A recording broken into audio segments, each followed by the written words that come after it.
अस्सलाम वालेकुम नाज़रीन मोहतरम, मैं उमर फारूक हूं और आप मेरा यूट्यूब चैनल उमर स्पीक्स देख रहे हैं। नाज़रीन मोहतरम, आने वाले 24 से 48 घंटे इस वक्त बहुत ज़्यादा अहम करार दिए जा रहे हैं और कहा जा रहा है कि ये 24 से 48 घंटे, इन 24 से 48 घंटों में दुनिया की किस्मत का फैसला हो सकता है। और वजह यह है कि दुनिया की दो अहम तरीन आलमी ताकतें, दो बड़ी एटमी कुव्वतें अमरीका और रूस आमने सामने आ चुके हैं और मामला यूक्रेन है। वजह यूक्रेन है, जिसकी वजह से कहा जा रहा है कि दोनों अहम तरीन कुव्वतों के दरमियान एक नई जंग छिड़ सकती है, जो कि तीसरी आलमी जंग का नक्शा अख्तियार कर सकती है। नाज़रीन मोहतरम, मामला यूक्रेन से शुरू होता है और अमेरिका की जानिब से कौन सी धमकियां दी गई हैं और अब नेटो मालिक भी इस मामले में उतर चुके हैं और उसके अलावा भारत भी इस मामले में दाखिल हो चुका है और अमेरिका ने कौन सी धमकी दी है और अमेरिका ने क्या कहा है कि किस वक्त कहा जाता है कि रूस यूक्रेन पर हमला कर देगा और अगर यूक्रेन पर हमला करता है तो अमेरिका ने रूस के लिए कौन सी बड़ी स्ट्रेटजी तैयार की है। ये तमाम तथ्य शेयर करेंगे,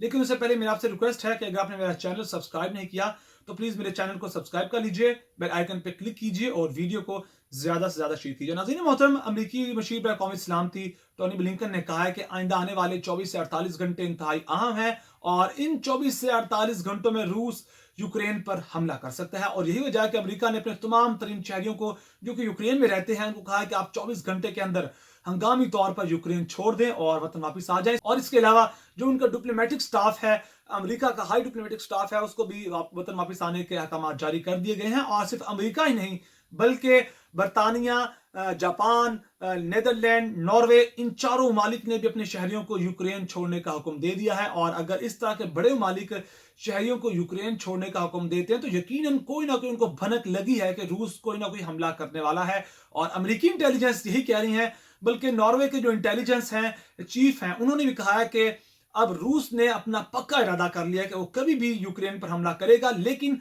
एग्जैक्ट नहीं कहा जा सकता कि वो कब हमला करेगा। इसके अलावा जो अमेरिकी मशीर कौमी सलामती हैं टोनी ब्लिंकन, उन्होंने कहा कि जो ओलंपिक्स, बीजिंग ओलंपिक्स चल रही हैं, इसी दौरान रूस यूक्रेन पर हमला करेगा। और उन्होंने कहा कि 20 फरवरी से पहले पहले रूस यूक्रेन पर हमला कर सकता है। और यही नहीं, अमेरिका ने एक और धमकी भी दी है रूस को कि अगर आपने हमला किया यूक्रेन पर तो ना सिर्फ अमेरिका बल्कि नेटो मालिक की जानिब से भी आपको बहुत बड़ी और सख्त और नुकसानदेह मज़ाहमत का सामना करना पड़ेगा।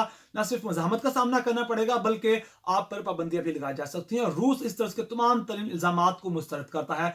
रूस कहता है कि हमारी जानिब से किसी किस्म का कोई हमला नहीं किया जाएगा यूक्रेन पर। और अमेरिका कहता है कि रूस ने जब क्रीमिया पर 2014 में हमला किया था और उसको अपने कंट्रोल में ले लिया था, तब भी रूस यही कहता था कि हमारी जानिब से हमला नहीं किया जाएगा और तब हमला किया गया। और अब मामलात इस कदर संगीन हो चुके हैं कि अमेरिका ने अपने 3000 फौजी पोलैंड भेज दिए हैं, जबकि रूस ने अपने तकरीबन लाखों के हिसाब से फौजी बेलारूस भेज दिए हैं। और सरहदें तैयार की जा रही हैं, जंग का माहौल तैयार हो चुका है। और दूसरी जानिब अमेरिका के जो सदर बाइडन है, वो सदर पुतिन से, जो कि रूस के सदर हैं, उनसे बात करने के लिए एक बार फिर तैयार हो चुके हैं। और कहा जाता है कि उम्मीद की जा रही है कि बाइडन और पुतिन के दरमियान एक बार फिर बातचीत होगी और मामलात को हल करने की कोशिश की जा रही है। और दूसरा अंतरिम पॉइंट यह है कि अब हालात इस कदर जंग के करीब पहुंच चुके हैं कि अमेरिका ने जो क्वाड ममालिक हैं, चार ममालिक हैं, जिनके अंदर जापान आता है, ऑस्ट्रेलिया आता है, भारत आता है और खुद अमेरिका, ये इन चार ममालिक का एक क्वाड बना है। और इन चार ममालिक की एक अहम तरीन मीटिंग बुलाई गई है और कहा जा रहा है कि एक नया ब्लॉक तैयार किया जा रहा है कि अगर खुदा ना खास्ता रूस यूक्रेन पर हमला करता है तो खाली सिर्फ अमेरिका ही हमला नहीं करेगा बल्कि नेटो ममालिक भी करेंगे। और उसके साथ जो क्वाड ममालिक हैं, जिनके अंदर ऑस्ट्रेलिया, जापान और भारत भी आता है, उनको भी इस जंग के अंदर शामिल किया जाएगा। और अगर भारत भी इस जंग में शामिल होता है तो यकीन कीजिए ये जंग दो मालिक के दरमियान नहीं रहेगी, बल्कि ये जो जंग है ये दो ब्लॉक्स के दरमियान आएगी। उधर से क्वाड मालिक आएंगे, अमेरिका आएगा, तो दूसरी जानिब से चीन और पाकिस्तान को भी इस जंग में शायद धकेला जाए। लेकिन पाकिस्तान ने एक बात वाज़ेह कर दी, साफ कर दिया कि हम अपने मुल्क का दिफा करेंगे, क्योंकि पाकिस्तान इस हालत में नहीं है कि वो दूसरी जंगों में शामिल हो। और हालात इस कदर अब कशीदा हो चुके हैं, बात करने की कोशिश की जा रही है कि जो दोनों ममालिक के अहम तरीन ओहदेदारान हैं उनके दरमियान बात की जाए और मामला को हल करने की कोशिश की जाए। और दूसरी जानिब जो अमेरिकी मशीर कौमी सलामती हैं, उन्होंने कहा है कि जो रूस है वो फैसला कर चुका है कि हमला करेंगे और उन्होंने 20 फरवरी तक का टाइम दिया है कि 20 फरवरी तक का टाइम है और मुमकिन है कि 24 से 48 घंटे में हमला किया जाए। और अगर 24 से 48 घंटों में हमला नहीं किया जाता तो फिर उम्मीद की जाती है कि जो चीन में बीजिंग में विंटर ओलंपिक्स जारी हैं तो उस दौरान हमला किया जाएगा। लेकिन रूस का कहना है कि चीन के अंदर जो बीजिंग विंटर ओलंपिक्स है हम उसको ऐसा कुछ भी नहीं करेंगे, क्योंकि चीन हमारा अपना एक अलाय है और रूस ने तो यकसर इन इल्जामात को मुस्तरद कर दिया है।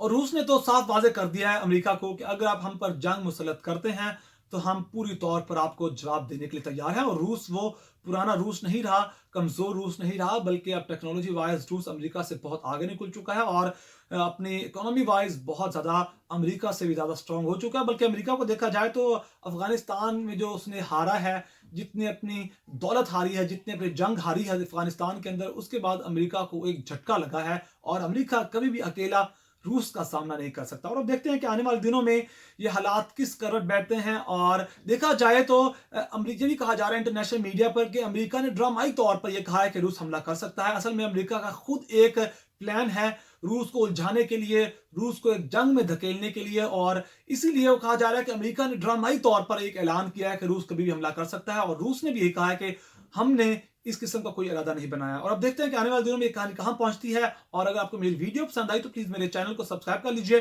बेल आइकन पे क्लिक कीजिए और वीडियो को ज्यादा शेयर कीजिए। अपना बहुत सारा ख्याल रखेगा, हमें दुआ में याद रखेगा। अल्लाह ने के बाद।